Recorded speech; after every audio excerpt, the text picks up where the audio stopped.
वक्रतुण्डमहाकाय सूर्यकोटि समप्रभ निर्विघ्नं कुरु मे देव सर्वकार्येषु सर्वदा।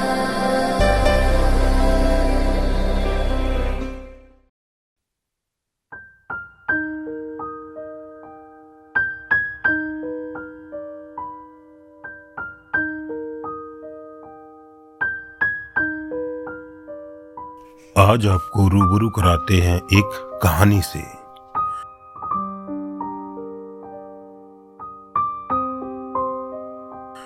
ये जो लड़की आप देख रहे हैं, इसका नाम है खुशी।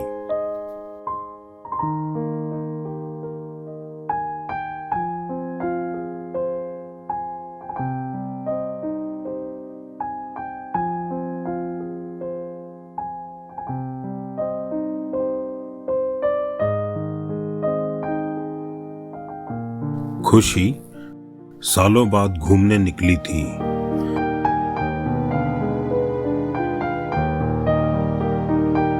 पिछले 2 साल से उसने खुद को घर की 4 दीवारी में कैद कर रखा था।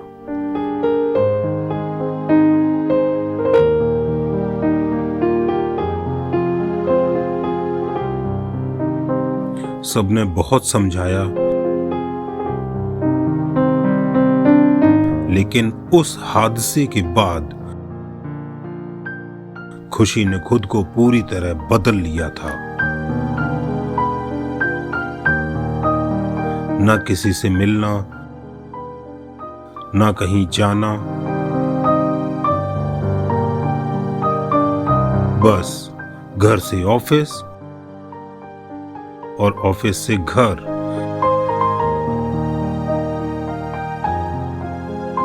यही उसकी दुनिया थी।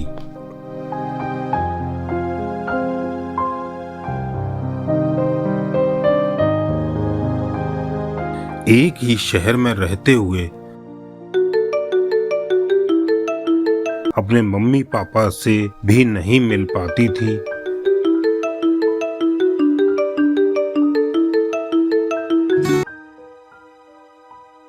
और ना ही उसका कोई रिश्तेदार था।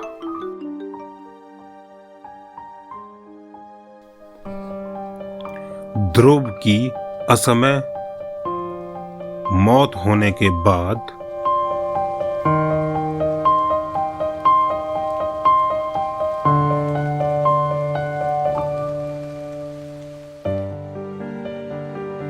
वो पूरी तरह टूट गई थी।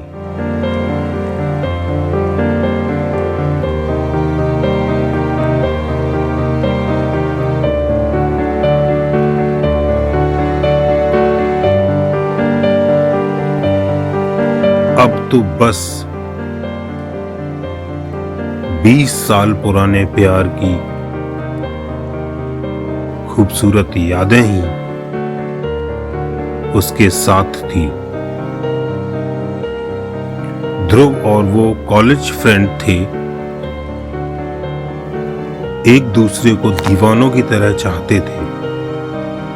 2 साल तक अपने रिश्ते को अच्छी तरह समझने के बाद शादी का फैसला लिया था।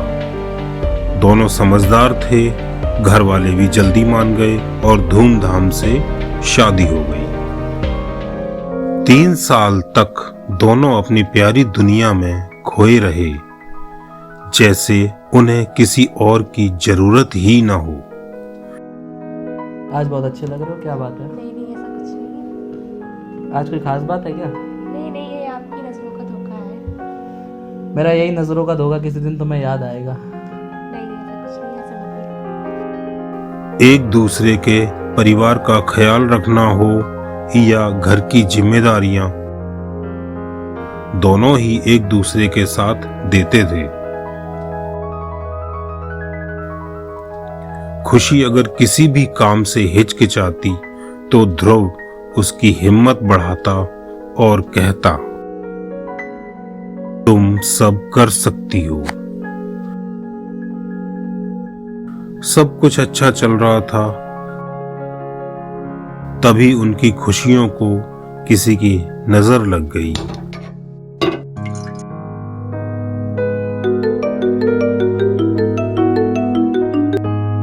हेलो। खुशी, ध्रुव हमारे बीच नहीं रहा।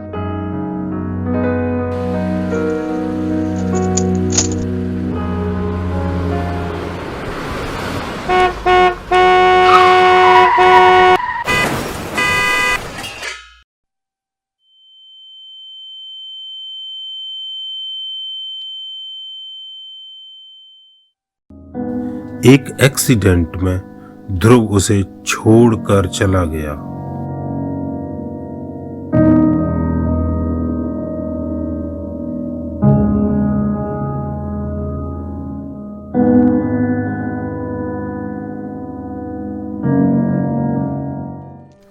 बस तब से ध्रुव की यादें ही उसकी जिंदगी थी।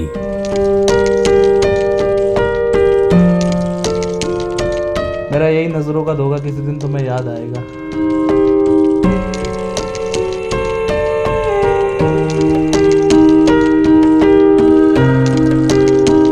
घर और ऑफिस के काम,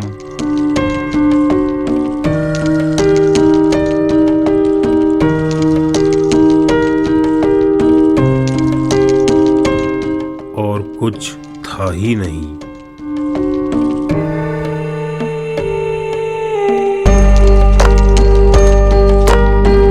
सबने बहुत समझाया कि वो एक नई शुरुआत करे,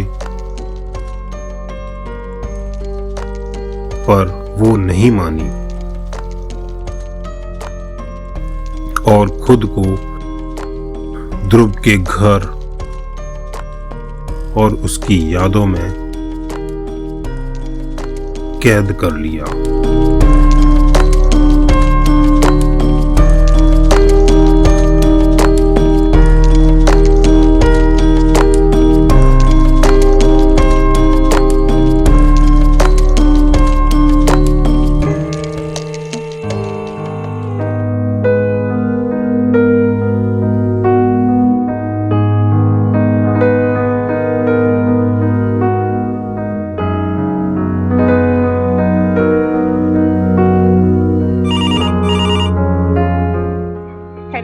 हेलो।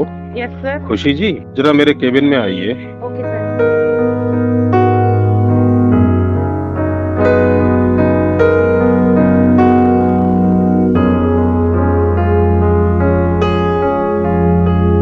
हाँ, आइए खुशी जी। खुशी जी, ऑफिस का एक टूर जा रहा है 7 डेज के लिए, तो मैं ये सोच रहा था कि आप भी उसमें जाती। नहीं सर, मैं ऐसे ही ठीक हूँ। नहीं, मेरी हार्दिक इच्छा थी कि एक बार जाई। जिंदगी में काम तो बना ही रहेगा, हमेशा लगा रहेगा, लेकिन एक बार जाती तो आपके लिए बेनिफिशियरी होता। अगर आप इतना कह रहे हो, ओके। पता नहीं कैसे वो इस बार ऑफिस की ट्रिप पर जाने को राजी हो गई।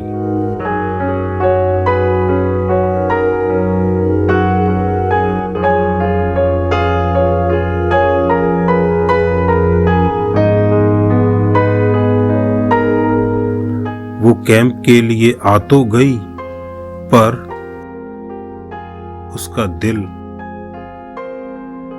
अभी भी ध्रुव की यादों में अटका था।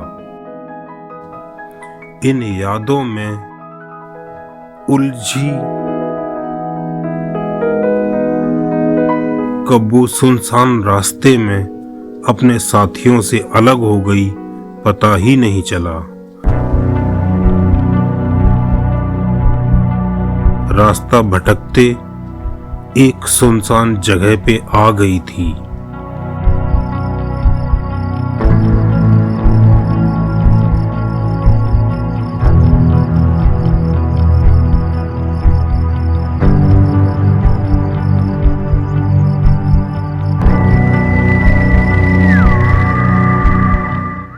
दूर दूर तक रोशनी तक न थी।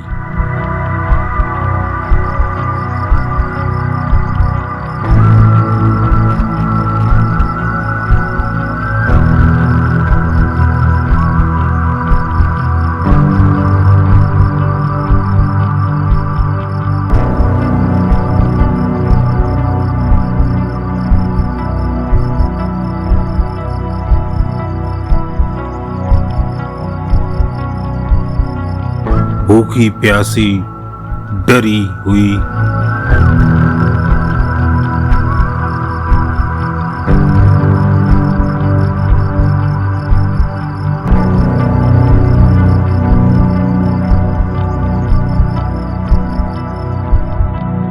खुशी अब थक चुकी थी।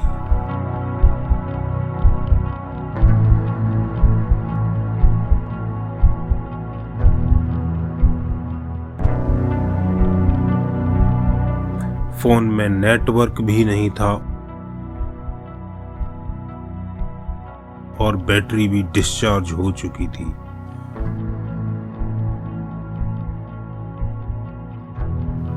उसने अपने बचने की उम्मीद ही छोड़ दी थी,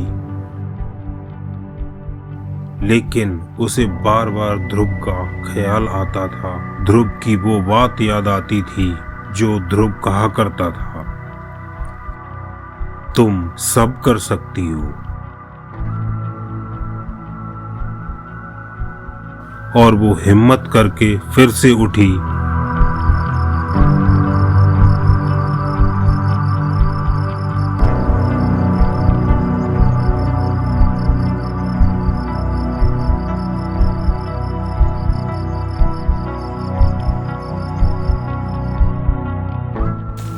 रास्ता ढूंढने की एक आखिरी कोशिश। थोड़ी आगे बढ़ी ही थी कि सामने रोशनी दिखाई दी। रात का वक्त था, किसी टॉर्च की रोशनी थी। खुशी पहले तो बहुत डर गई, फिर भी आगे बढ़ी।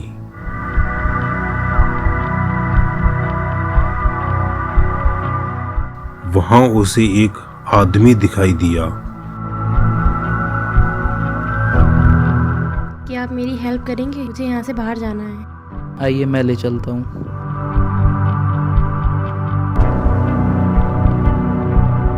खुशी उसके पीछे चल दी।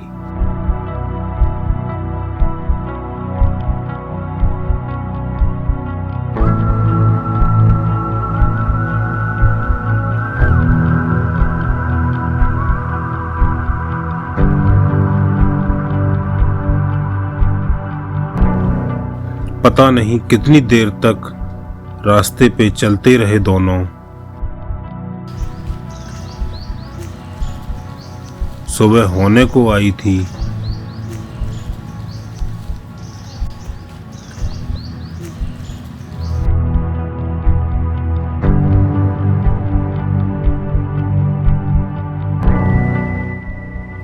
हल्के उजाले में खुशी ने उस अजनबी को देखा था।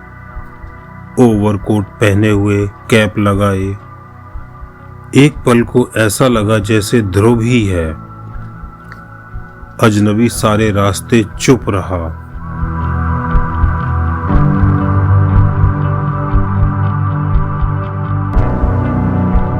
मेन रोड पर पहुंचकर